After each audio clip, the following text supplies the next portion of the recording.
మాకు సర్పంచ్లో ప్రజలు గెలిపించారు. 4000 పైచిలకు గ్రామాల్లో మా సర్పంచులు గెలిచారు. అట్లాగే ఈరోజు మున్సిపల్ ఫలితాలు చూస్తే కూడా డెఫినెట్గా గతంలో ఎవరెవరైతే ఏదేదో మాట్లాడినారో వారందరూ నోళ్ళు మూతలు పడే విధంగా ఇవాళ మరి మెరుగైన ఫలితాలే సాధించాము. ఓవరాల్గా చూసుకున్నట్టయితే నాకున్న ఇన్ఫర్మేషన్ మేరకు 2580 చిల్లర వార్డులలో పోటీ అయింది. మొత్తం 117 మున్సిపాలిటీలు కార్పొరేషన్ కలిపి 2580+ వార్డ్స్లో మరి ఎన్నిక జరిగితే బీఆర్ఎస్ నాకున్న ఈ నిమిషానికి ఉన్న రిపోర్ట్ ప్రకారం దాదాపు 730 దాకా మాకు ఇప్పటికే ఫలితాలు వచ్చినాయి. ఇంకొక 10-15 పెరిగితే పెరగవచ్చు. ఓవరాల్గా 740-750 దాకా వస్తాయి వార్డులు అనేది మా అంచనా. అంటే దాదాపుగా మీరు చూసుకున్నట్టయితే ఒక 30% పైగానే ఇక్కడ కూడా ఫలితాలు వచ్చినాయి. దానికంటే కూడా ముఖ్యంగా చాలా వీరోచితమైన పోరాటం. నిజంగా చెప్పాలంటే కొన్ని చోట్ల ఇవాళ అధికార పార్టీ తట్టుకోలేక ఇవాళ గద్వాలలో ఒక వార్డులో 4 సార్లు రీకౌంటింగ్ చేయించారు. అంటే కాంగ్రెస్ గెలిచేదాకా రీకౌంటింగ్ చేసి ఆఖరికి ఒక ఓటుతో గెలిచిందని చెప్పి అధికారులను అడ్డం పెట్టుకొని గద్వాలలో ఒక వార్డు నెగ్గే ప్రయత్నం చేసినారు. వర్ధనపేటలో ఈ నిమిషానికి మనం ఇక్కడ మాట్లాడుతున్నాం, అక్కడ ధర్నా నడుస్తుంది. మా కౌన్సిలర్లను ఎత్తుకొని పోయి గెలిచిన కాడ రీకౌంటింగ్ 4 సార్లు చేసి అక్కడ కూడా ఇదే ప్రయత్నం. చౌటుప్పల్లో ఇదే రకమైన ప్రయత్నం. అంటే అధికారులను, అధికార యంత్రాంగాన్ని, అధికార బలాన్ని అడ్డం పెట్టుకొని గెలిచినమా అంటే గెలిచినాం అనిపించుకోవడానికి సాంకేతికంగా నానా తంటాలు కాంగ్రెస్ పార్టీ పడతా ఉన్నది. అయినప్పటికీ నాకున్న ఇన్ఫర్మేషన్ ప్రకారం మొత్తం 117 మొత్తం పట్టణాల్లో జరిగిన ఈ ఎన్నికల్లో మాకు ప్రత్యక్షంగా డైరెక్ట్గా అంటే ఎవరి అవసరం లేకుండా నేరుగా దాదాపు 15 నుంచి 16 నేరుగా గెలుస్తున్నాము. పరోక్షంగా ఎందుకంటే అక్కడ మేము సింగిల్ లార్జెస్ట్ పార్టీగా ఉన్నాం.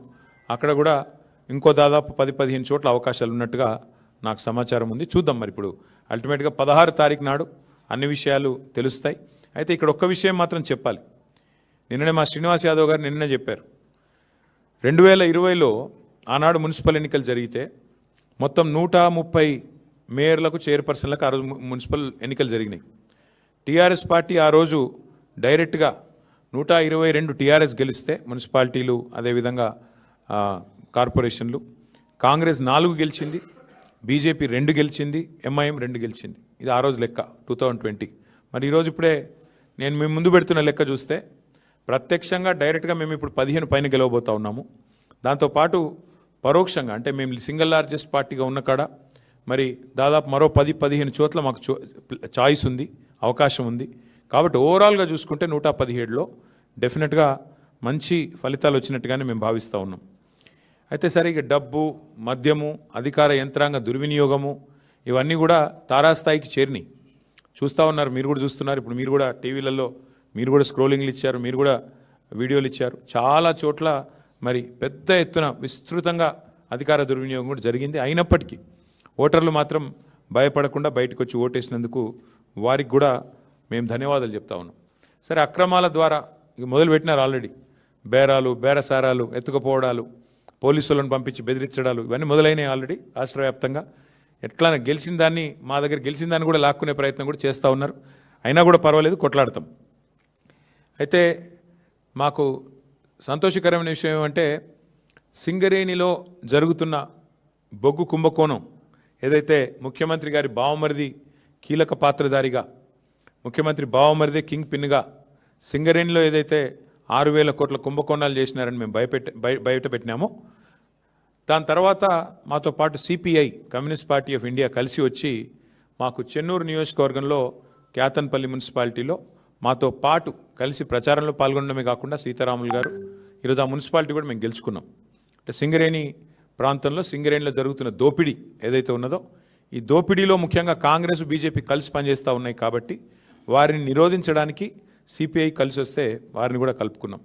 ఇక్కడికి వచ్చే ముందు మిత్రులు కొత్తగూడెం శాసనసభ్యులు, రాష్ట్ర సిపిఐ సెక్రటరీ సాంబశివరావు గారితో కూడా నేను మాట్లాడాను. కొత్తగూడెంలో కూడా ఇది హంగ్ వచ్చింది. అక్కడ కూడా సిపిఐకి 25 ఏదో వచ్చినట్టున్నాయి, మాకు 9-10 వచ్చినట్టున్నాయి. కాబట్టి నేను వారికైతే ఓపెన్ ఆఫర్ ఇచ్చినాను. సింగరేణిలో జరుగుతున్న కుంభకోణాలు, సింగరేణిలో జరుగుతున్న దుర్మార్గాలు, అరాచకాలకు అడ్డుకట్ట వేయాలి అంటే డెఫినెట్గా మేము మీతో కలిసి వస్తాము. కాంగ్రెస్, బీజేపీని అడ్డుకోవాల్సిన అవసరం ఉంది. ఎందుకంటే ఈ 2 చోట్ల కూడా అక్కడ 51% వాటా సింగరేణిలో రాష్ట్ర ప్రభుత్వానికి ఉంది, కాంగ్రెస్ ప్రభుత్వం ఇక్కడ ఉన్నది. 49% వాటా కేంద్ర ప్రభుత్వానికి ఉంది, బీజేపీకి అందులో భాగస్వామ్యం ఉంది. ఇన్ని అక్రమాలు జరుగుతున్నాయని చెప్పి మేము గొంతెత్తి ధర్నాలు చేసి క్షేత్రంలో ఘోషించి ప్రెస్ మీట్లు పెట్టి గవర్నర్ని కలిసి ఇంత హంగామా చేస్తే మరి ఇంతవరకు అటు కాంగ్రెస్ చప్పుడు చేయదు, ఇటు బీజేపీ చప్పుడు చేయదు. అందుకే మిత్రులు సిపిఐ రాష్ట్ర సెక్రటరీ మరి సాంబశివరావు గారికి నేను ఫోన్ చేసి చెప్పాను, మీరు కనుక తీసుకోవాలనుకుంటే కొత్తగూడెం కార్పొరేషన్ మీరు తీసుకోండి, మేము మద్దతు ఇస్తాం ఓపెన్గా అని చెప్పి కూడా వారికి చెప్పడం జరిగింది. ప్యూర్లీ ఒకటే ఉద్దేశం, సింగరేణిలో జరుగుతున్న దోపిడీని సింగరేణి కేంద్రంగా ఉన్న కొత్తగూడెంలో తప్పకుండా అక్కడ మరి కాంగ్రెస్ బీజేపీని ఎండగట్టాలన్న ఉద్దేశంతోనే ఈ ఆఫర్ కూడా మేము ఇచ్చాము. అట్లా కలిసి వచ్చే లౌకిక పార్టీలు ఉంటాయి, చాలా రకరకాల కాంబినేషన్స్ ఉంటాయి.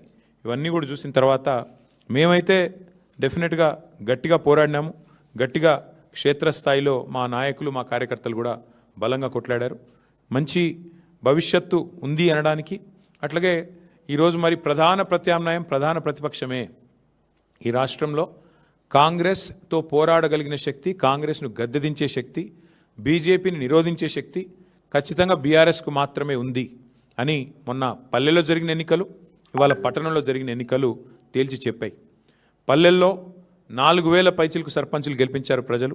మరి అట్లాగే పట్టణంలో కూడా ఇది చూస్తే దాదాపు 730-740 వార్డులు గెలిచి అక్కడ ఇక్కడ 2 చోట్ల కూడా ప్రధాన ప్రతిపక్షం కేవలం బీఆర్ఎస్ మాత్రమే, పోరాడే సత్తా ఉన్న పార్టీ బీఆర్ఎస్ మాత్రమే. 2 పార్టీలు, ఒకటి ఢిల్లీలో అధికారంలో ఉంది, ఇంకోటి రెండోది రాష్ట్రంలో అధికారంలో ఉంది. కానీ ఈ 2 పార్టీలు ఉన్నప్పటికీ, ఎన్ని రకాల కుయుక్తులు పనిన్నప్పటికీ బీఆర్ఎస్ఏ కేసీఆర్ గారి నాయకత్వమే ఈ రాష్ట్రానికి శ్రీరామ రక్ష అని చెప్పి మళ్ళీ ఒకసారి అటు పల్లెల్లో ఇటు పట్టణంలో ప్రజలు తేల్చినట్టయింది.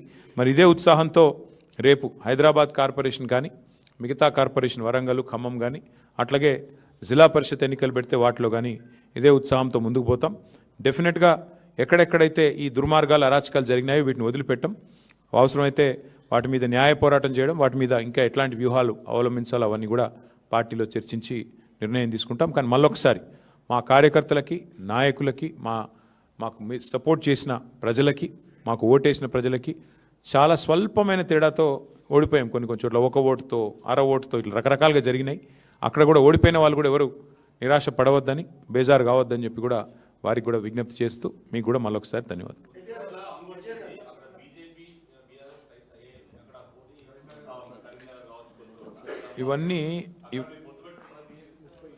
ఇవన్నీ బ్రదర్, ఇవన్నీ ఒక దగ్గర లేట్ల పరిస్థితి దాదాపు 30 చోట్ల ఉంది. కావాలంటే లిస్ట్ చదవమంటే చదువుతాయి, నా దగ్గర ఉంది. ఎక్కడెక్కడ హంగు ఉన్నది అనే దానికి ఇగో చదువుతా నేను. జనగామ, మహబాదు, కేసముద్రము, వర్ధన్నపేట, గద్వాల, అల్లంపూరు, దేవరకద్ర, ఇగో మొత్తం 30 లిస్ట్ ఉంది. దీన్ని బట్టి ఏమర్థమవుతుంది నీకు? మేము ఆల్రెడీ స్పష్టంగా గెలిచింది దాదాపు ఒక 15-16 ఉన్నాయి. అవి కాకుండా 30 హంగు ఉన్నాయి. అంటే రాష్ట్రంలో 117 చోట్ల ఎన్నికలు జరిగితే 30 హంగు ఉన్నాయి, 15 మేము గెలిచినాం. అంటే 46 పోనీ వాళ్ళు గెలిచిందని. కాబట్టి నేనేమంటున్నా అంటే ఇక్కడ ఏ వైఖరి అవలంబించాలి, మా పెద్దలు, మా పార్టీ అధ్యక్షులు కేసీఆర్ గారితో కూడా మాట్లాడతాం. అట్లే స్థానిక నాయకత్వం మనోభావాలు కూడా మేము, ఎందుకంటే స్థానిక ఎన్నిక